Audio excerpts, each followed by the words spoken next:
What is the first cardinal sin of chord doubling, and when is it okay to commit it? That's what we're going to talk about today in Dr. Doug's Daily Tips for how to write great LDS church music. To help us do this, we're going to look at I Believe in Christ, hymn 134. There are many things to say about this hymn, but we're going to focus on this doubling rule and this doubling sin and when it's okay to commit it. There's a really good example of this right in the opening phrase. So first of all, what do I mean by doubling? Well, a chord has three notes, the root, the third, and the fifth.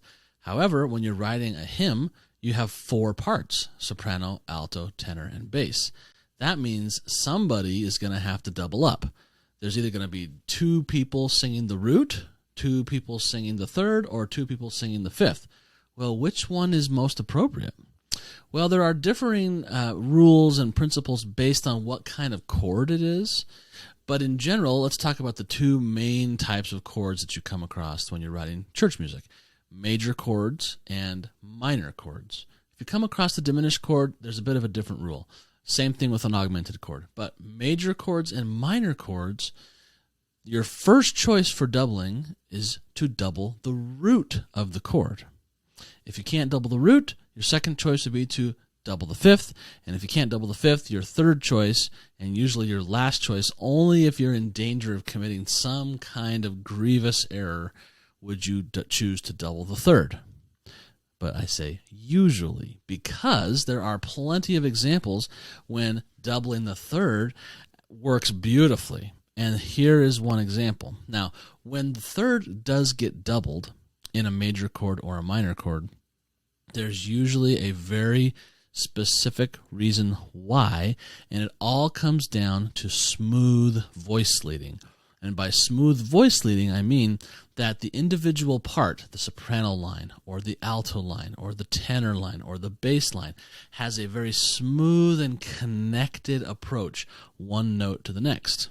Okay? So let's look at what's happening here in I Believe in Christ, and I'll show you this okay sin to commit. All right, we are in the key of D major. We start out with a D chord, and we're getting to a B minor chord here. We get to another D chord, but this chord is a D7. See the C natural there? It's a D7 with A in the bass, and that goes to G. Now, if you like Roman numerals, that would be a 1 chord. This would be a minor 6 chord. This is a very special chord. It's basically the one with a dominant 7, but we call it the 5/7 of 4. That's a longer conversation than we're not going to have today. Basically, it's the 1 chord with a dominant 7 on it. That 7th was flatted or lowered from C sharp to C natural. Okay, and then we have a 4 chord. All right, now let's look at this 1 chord that's been made a dominant. The chord, if we write it up in snowman form, is D, F sharp, A, C natural, which means the root of the chord is D. So we have the root of the chord here in the soprano. The third of the chord is down here in the tenor. The fifth of the chord is way down in the bass. And the seventh of the chord is right here in the alto. Okay, now look at the bass.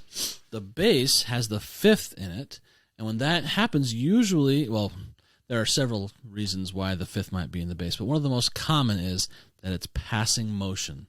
And that's what we get here. We get this B passing through the A to G, very smooth voice leading. Okay? So that bass part is taken care of. Now, this note, the F sharp, smoothly moves up to the other G. All right. So in this chord, this G chord over here, we have G, B, and D.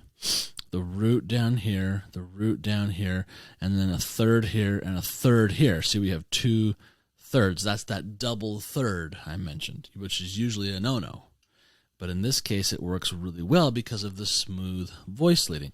So first we saw that the bass went smoothly down to the G. The tenor also smoothly steps up into the G with just that half-step motion in contrary motion to the octave. Okay? Now look at the soprano. We're not going to change the soprano because that's the melody. Ta-dam. Okay, so it leaps up from the D up to the B, which is the third. The key note is the alto note. Because that note was lowered to C natural, it has to go a particular direction.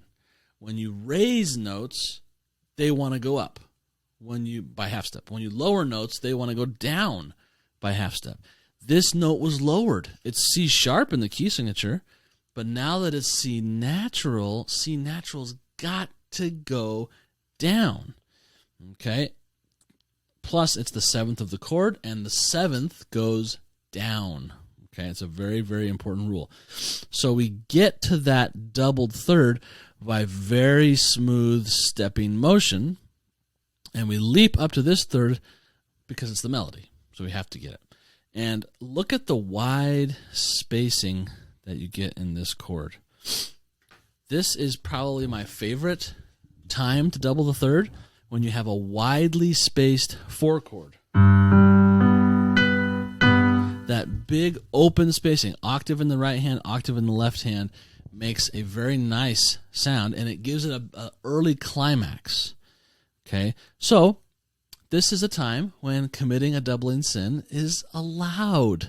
Okay, you can double the third of your 1 chord or your 4 chord or other chords, but these are the two on my mind because we're in the major key, if you get to them with very smooth voice leading, and especially if the voice leading leaves you no other choice, which was the case here. Because that C sharp turned to C natural, it's got to go down to B. And it does, and it causes that double third and the nice open spacing, and voila, beautiful chord moment. That is your composer gem for today. If you enjoyed this video, please hit the subscribe button and ring that little bell next to it so you get notified each time I post a new video. And if you'd like more free tips on how to write great LDS church music, please head over to latterdaymusiversity.com where you can get more. I'll see you next time.